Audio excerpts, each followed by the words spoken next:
തദ്ദേശ തെരഞ്ഞെടുപ്പിന്റെ രണ്ടാം ഘട്ട വോട്ടെടുപ്പ് നാളെ. തൃശൂർ മുതൽ കാസർഗോഡ് വരെയുള്ള ജില്ലകളിലെ 604 തദ്ദേശ സ്ഥാപനങ്ങളിലാണ് നാളെ വോട്ടെടുപ്പ്. വോട്ടെടുപ്പിനുള്ള പോളിംഗ് സാമഗ്രികളുടെ വിതരണം വിവിധയിടങ്ങളിൽ പുരോഗമിക്കുകയാണ്. അതേസമയം ഇന്നലെ നടന്ന ആദ്യഘട്ട വോട്ടെടുപ്പിന്റെ പോളിംഗിന്റെ അന്തിമ കണക്ക് ഇന്ന് പുറത്തുവരും.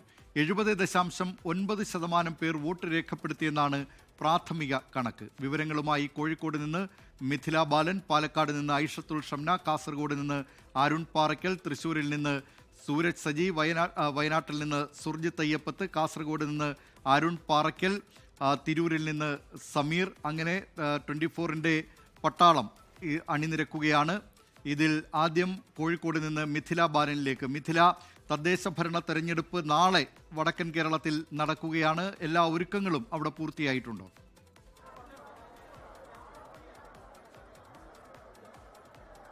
തീർച്ചയായും ഒരുക്കങ്ങൾ പൂർത്തിയായിക്കൊണ്ടിരിക്കുന്നു. അതിന്റെ ആദ്യ പണി എന്നോണമുള്ള ഈ പോളിംഗ് സാമഗ്രികളുടെ വിതരണമാണ് ഇപ്പോൾ പുരോഗമിച്ചുകൊണ്ടിരിക്കുന്നത്. കോഴിക്കോട് ജില്ലയെ സംബന്ധിച്ച് പറയുകയാണെങ്കിൽ 20 കേന്ദ്രങ്ങളാണ് ഒരുക്കിയിട്ടുള്ളത്. ഇത്തരത്തിൽ പോളിംഗ് സാമഗ്രികളുടെ വിതരണവുമായി അതിപ്പോൾ പുരോഗമിച്ചുകൊണ്ടിരിക്കുകയാണ്. ആളുകൾ, അതായത് ഉദ്യോഗസ്ഥരെല്ലാം തന്നെ അവർക്ക് നിശ്ചയിച്ചിട്ടുള്ള കൗണ്ടറുകളിൽ നിന്നും ഈ പോളിംഗ് സാധനങ്ങൾ വാങ്ങി വാഹനങ്ങളിലേക്ക് പോയി അവർ എവിടെയാണോ അവർക്ക് പോളിംഗ് ബൂത്തുകൾ തീരുമാനിച്ചിട്ടുള്ളത് അങ്ങോട്ട് പുറപ്പെട്ടു കഴിഞ്ഞിട്ടുണ്ട്. പോലും ബാക്കിയുള്ള ആളുകൾക്ക് ഇപ്പോൾ വിതരണം ഇവിടെ പുരോഗമിച്ചുകൊണ്ടിരിക്കുകയാണ്.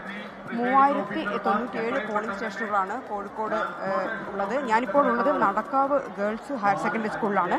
ഈ ഒരു സ്കൂളിനെ സംബന്ധിച്ച് പറയുകയാണെങ്കിൽ കോർപ്പറേഷനിലേക്കുള്ള പോളിംഗ് സ്റ്റേഷനുകളിലെ പോളിംഗ് സാമഗ്രികളുടെ വിതരണമാണ് ഇപ്പോൾ പുരോഗമിച്ചുകൊണ്ടിരിക്കുന്നത്. കോർപ്പറേഷനിൽ അങ്ങനെ നോക്കുകയാണെങ്കിൽ 396 പോളിംഗ് ബൂത്തുകളാണ് സജ്ജീകരിച്ചിട്ടുള്ളത്. അവിടേക്കുള്ള പോളിംഗ് സാമഗ്രികൾ, പോളിംഗ് ബൂത്തിലേക്ക് വേണ്ട മുട്ടുസൂചി മുതൽ പോളിംഗ് കൺട്രോൾ ഉപകരണങ്ങൾ ഉൾപ്പെടെ, വോട്ടിംഗ് ഉപകരണങ്ങൾ ഉൾപ്പെടെയാണ് ഇവിടെ നിന്നും വിതരണം ചെയ്തുകൊണ്ടിരിക്കുന്നത്. മറുവശത്തേക്ക് നോക്കുകയാണെങ്കിൽ സ്ഥാനാർത്ഥികൾ അവർ അവസാനവട്ട വോട്ട് ഉറപ്പിക്കുന്ന ഒരു തിരക്കിലാണ്. പരമാവധി വോട്ടർമാരെ ആരെങ്കിലും വിട്ടുപോയിട്ടുണ്ടെങ്കിൽ അല്ലെങ്കിൽ മണ്ഡലത്തിലെ VIP വോട്ടർമാരെ എല്ലാം കണ്ട് വോട്ട് ചോദിക്കാനുള്ള ഒരു ഓട്ടത്തിലാണ് സ്ഥാനാർത്ഥികളെല്ലാം തന്നെ ഉള്ളത്. എന്തിനാലും കോഴിക്കോട് ജില്ലയിൽ ഈ പോളിംഗ് സാമഗ്രികളുടെ വിതരണം ഇപ്പോൾ പുരോഗമിച്ചുകൊണ്ടിരിക്കുകയാണ്. രാവിലെ 8 മണിക്ക് തന്നെ ഇതിനായുള്ള നടപടിക്രമങ്ങൾ ആരംഭിച്ചിട്ടുണ്ട്.